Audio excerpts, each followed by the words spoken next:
Bismillahirrahmanirrahim. Assalamualaikum warahmatullahi wabarakatuh.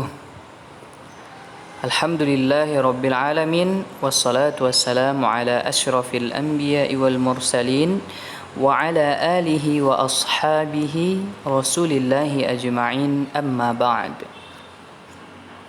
Anak-anak Ustaz yang dirahmati oleh Allah, pada kesempatan minggu lalu kita telah membahas tentang isi kandungan surat Asy-Syams ayat 1 sampai 10, yang mana ada beberapa pelajaran yang bisa kita ambil dari surat Asy-Syams tersebut. Di antaranya ada 7 fenomena alam yang menakjubkan. Silahkan Anda lihat kembali, diulang-ulang kembali apa saja yang 7 itu. Ya, ada 7. Lalu setelah itu ada sumpah Allah Subhanahu wa taala. Jadi dari sumpah yang telah Allah sebutkan dengan ciptaan Allah tersebut yang menjadi fenomena alam yang 7 tadi, setelah itu Allah mengatakan qad aflaha man zakkaha. Sesungguhnya beruntunglah orang yang menyucikan jiwa tersebut. Ya, kita lanjutkan pada pertemuan ini ayat selanjutnya, yaitu surah Ali Imran ayat 190. Marilah kita baca bersama-sama. Silahkan Anda lihat dan perhatikan dengan baik sehingga bacaan kita bisa kita baca ayat ini dengan sebaik-baiknya. A'udzu billahi minasy syaithanir rajim. Bismillahirrahmanirrahim.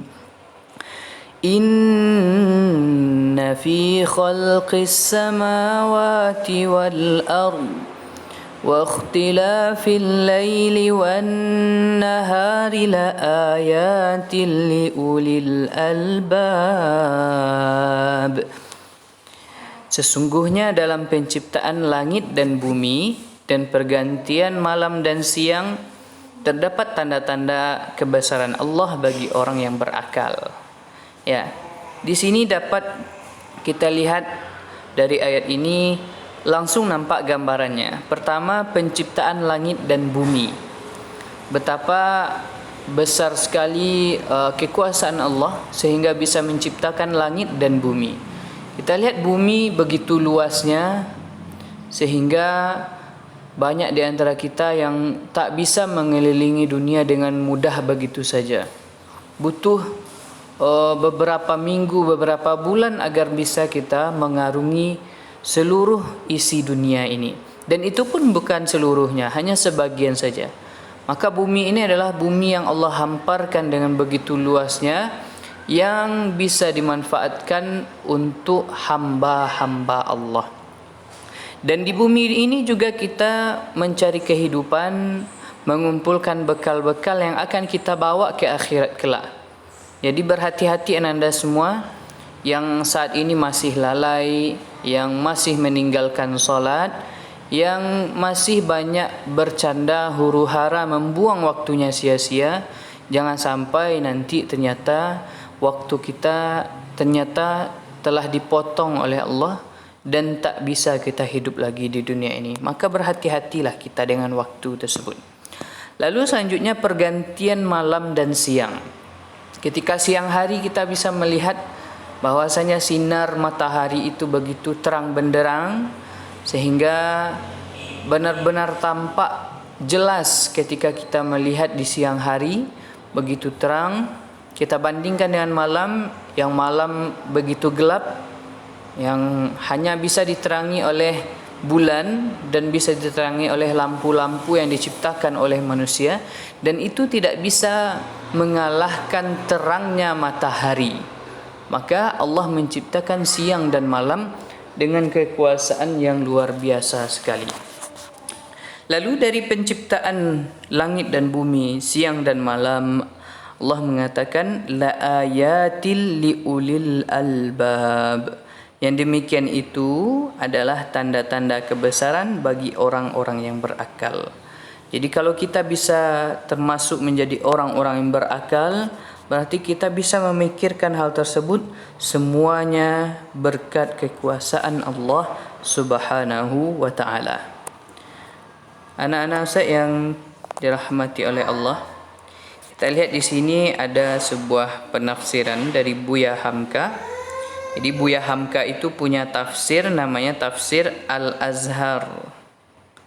Tafsir Al-Azhar. Dalam Tafsir Al-Azhar ini menjelaskan melalui surah Al-Imran Allah mengarahkan hambanya untuk merenungkan alam, langit dan bumi. Dia mengarahkan agar hambanya mempergunakan pikirannya dan memperhatikan pergantian antara siang dan malam. Semuanya itu penuh dengan tanda-tanda kebesaran Allah. Orang yang mampu memahami bahwa penciptaan langit dan bumi serta pergantian siang dan malam merupakan tanda-tanda kekuasaan Allah, mereka itulah ulul albab. Menurut Ibnu Katsir, mereka yang ulul albab itu adalah orang yang memiliki akal sempurna lagi memiliki kecerdasan. Oke.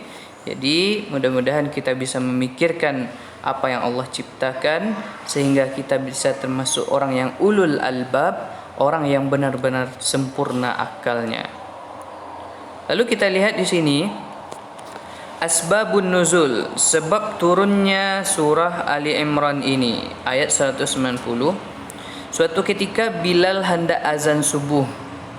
Lalu ia mendapati Nabi sedang menangis. "Wahai Rasulullah, apa yang membuatmu menangis?" kata Bilal. Lalu Nabi menjawab, "Apa yang dapat melarangku untuk menangis? Sedangkan telah turun kepadaku malam ini ayat inna fi khalqis samawati wal ard wa ikhtilafil laili wan nahar la ayatil liulil albab." Kemudian Nabi bersabda, "Celakalah bagi orang yang membacanya namun ia tidak mau merenungkannya."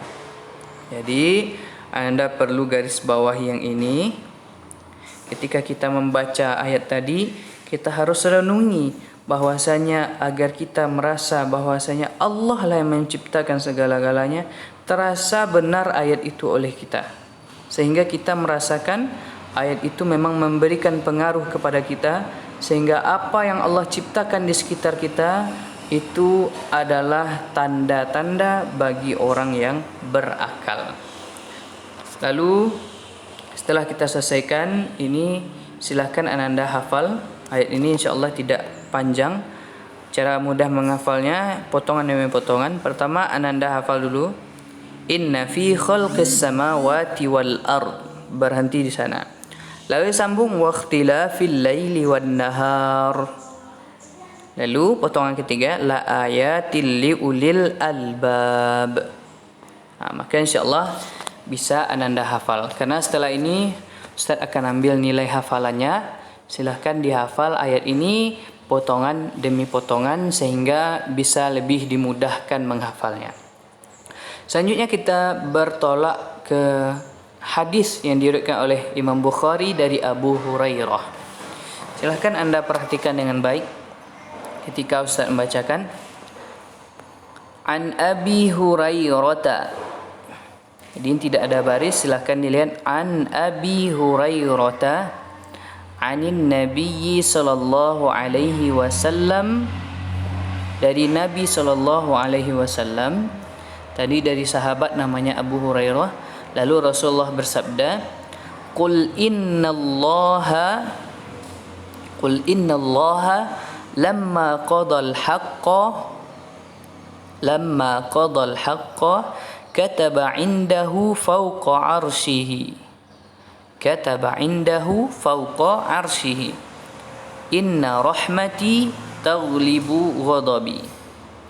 Oke, kata kuncinya dari hadis ini inna rahmati taghlibu ghadabi.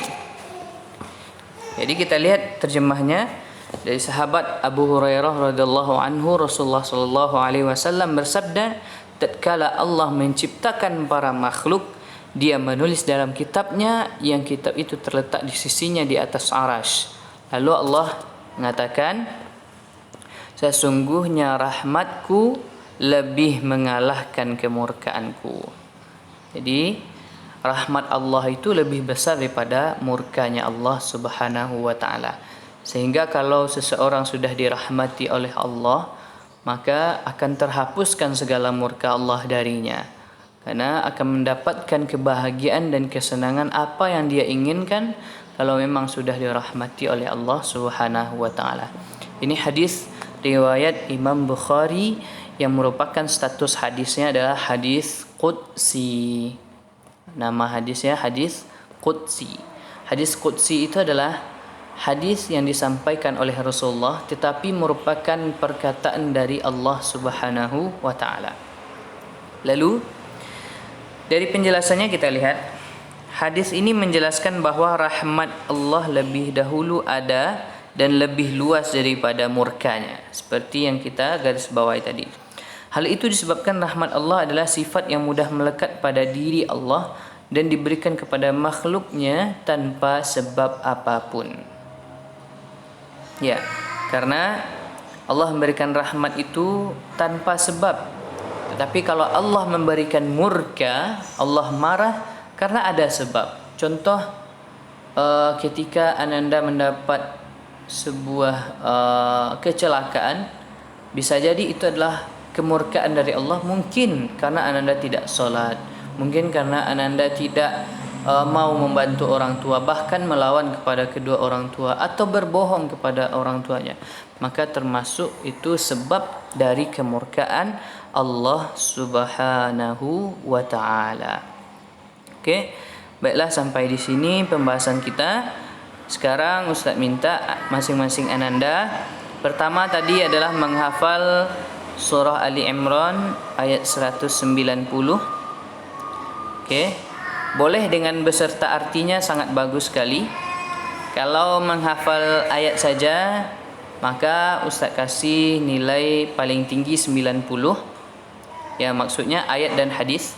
Ayat ini dengan hadis yang kita baca tadi itu nilainya 90. Kalau bisa menghafalnya sekaligus dengan artinya, maka Ustaz kasih nilainya 100. Okey, faham tu Ananda? Silahkan dihafal setelah ini, dan bagi yang sudah hafal langsung kirimkan ke WA pribadi Ustaz. Itu saja. Terima kasih atas perhatian Anda. Syukran. Assalamualaikum warahmatullahi wabarakatuh.